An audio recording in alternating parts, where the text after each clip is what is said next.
Aquinas, 1225 to 1274.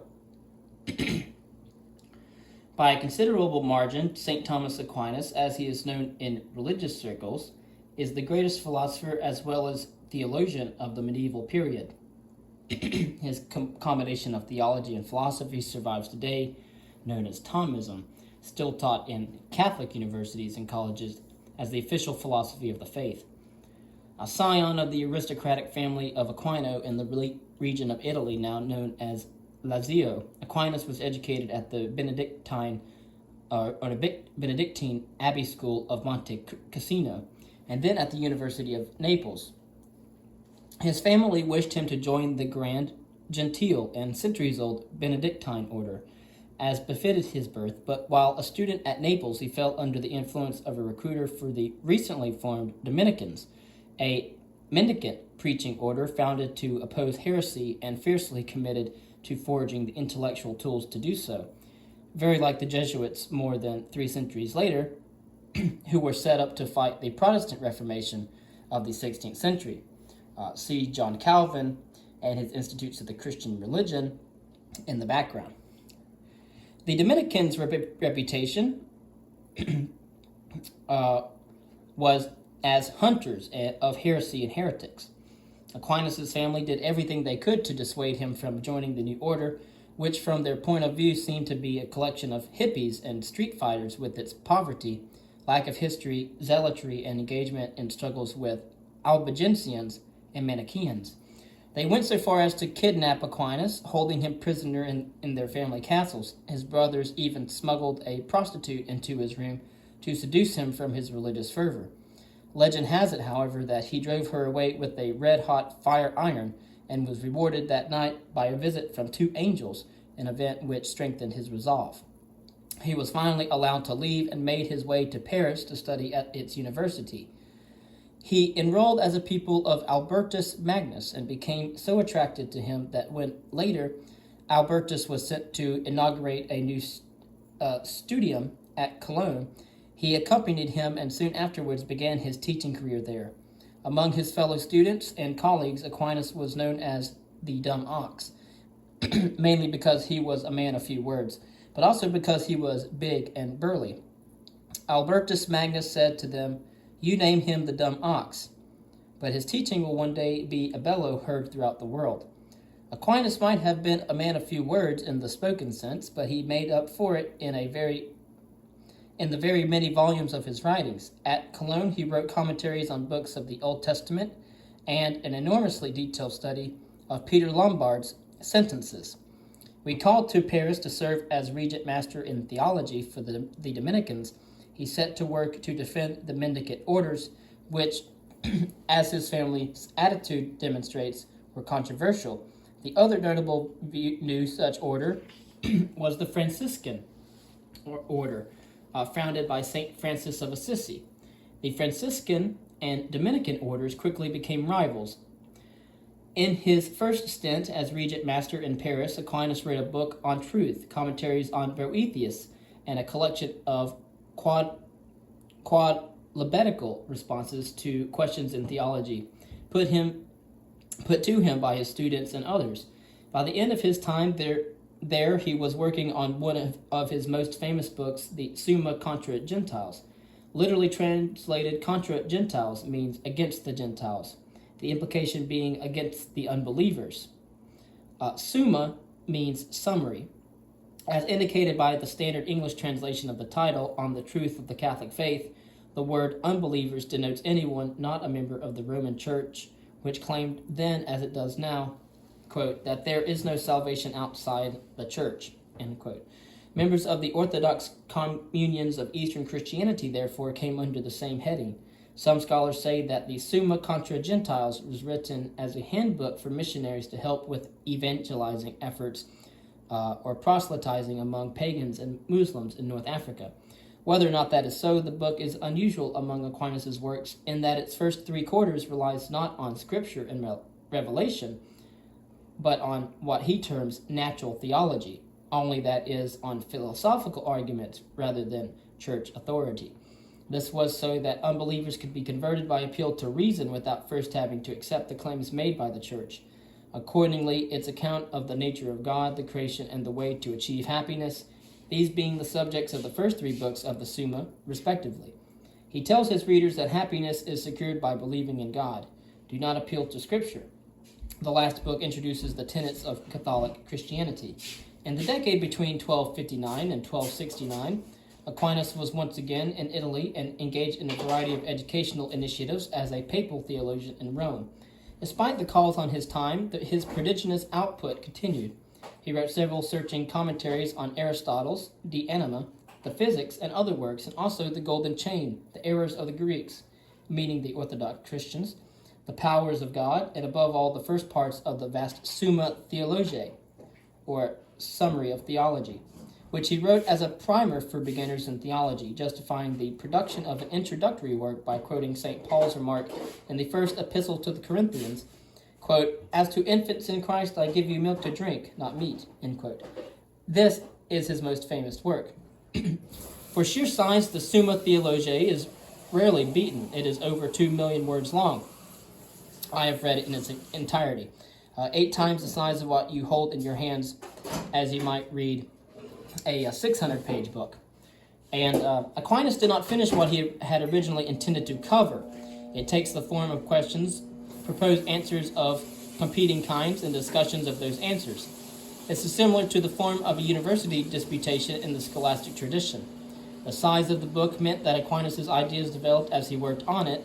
For example, the 3rd part of the Summa Theologiae, corresponding to the 3rd part of the Summa contra Gentiles on how to attain happiness, it was written at the same time that he made his commentary on Aristotle's Nicomachean Ethics, and the influence shows. In 1269, Aquinas was sent back to the University of Paris by his Dominican superiors to combat the rise there of a version of Aristotelianism associated with Averroes, or Ibn Rushd. Averroes' commentaries on Aristotle promoted a strong pro-Aristotelian line against the Neoplatonism of his predecessors Al-Farabi and Avicenna, and had thereby initiated a considerable and growing Aristotelian influence. His view of Aristotle involved interpretations uncomfortable for Christian doctrine, for example, the claim that the world is eternal, which contradicts the Church's teaching that God created the world. So Aquinas, an Aristotelian but opposed to the Averroist interpretations, undertook to combat it.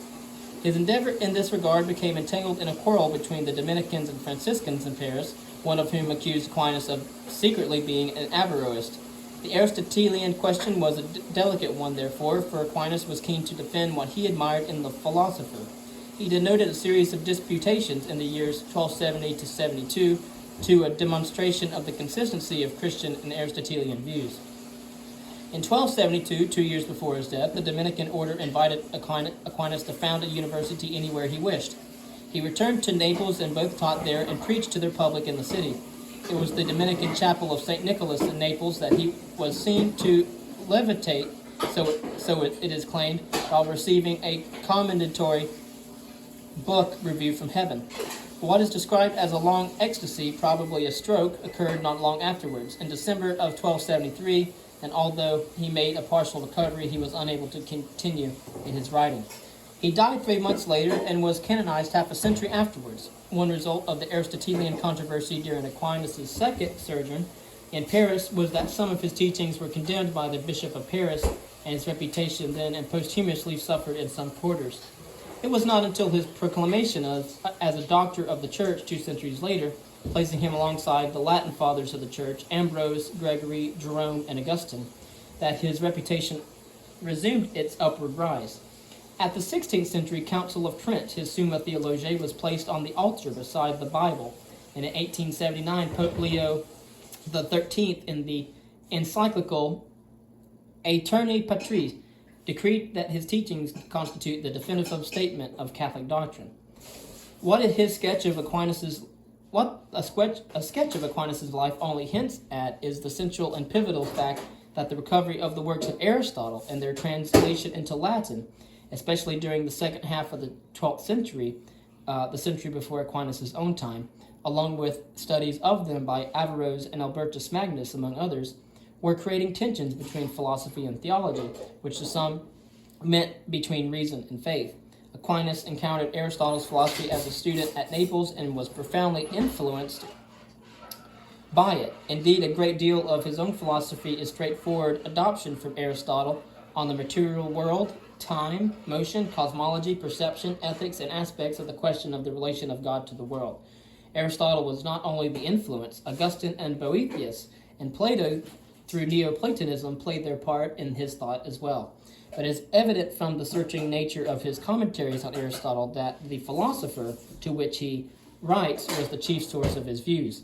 That is the principal reason why he set himself the task of reconciling faith and reason by attempting to show that Christian doctrines have or can be given philosophical underpinnings.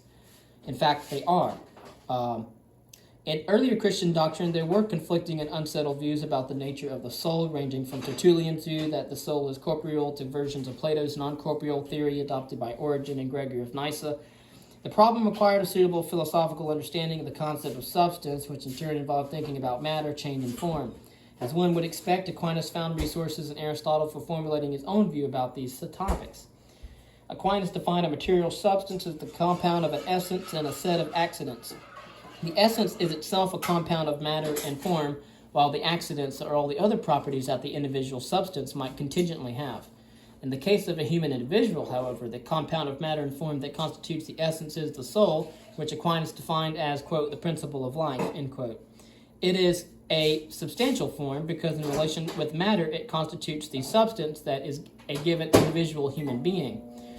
The relationship between matter and form is a necessary one. The matter can change, a thin body can become a fat one, but the form is what makes that matter the specific substance it is. The accidents are forms too, but in virtue of being merely accidental, they do not contribute to making a given thing the thing that it is. For example, the colors on the surface of a leaf do not contribute to making the leaf the thing that it is, for when the colors change, the leaf remains the same substance it was. By contrast, a change of substance is either a coming to be, a generation, or a ceasing to be, a corruption. One can see the Aristotelian influence in these ideas, but then one sees a Platonic influence as well. In the particular case of human beings, the fact that the rational part of the soul is not matter, that it is immaterial, is what makes it the same in its nature as universals, and that is why it can apprehend them. The soul's rational aspect continues to exist after separation from the body at death. Does this make Aquinas a dualist?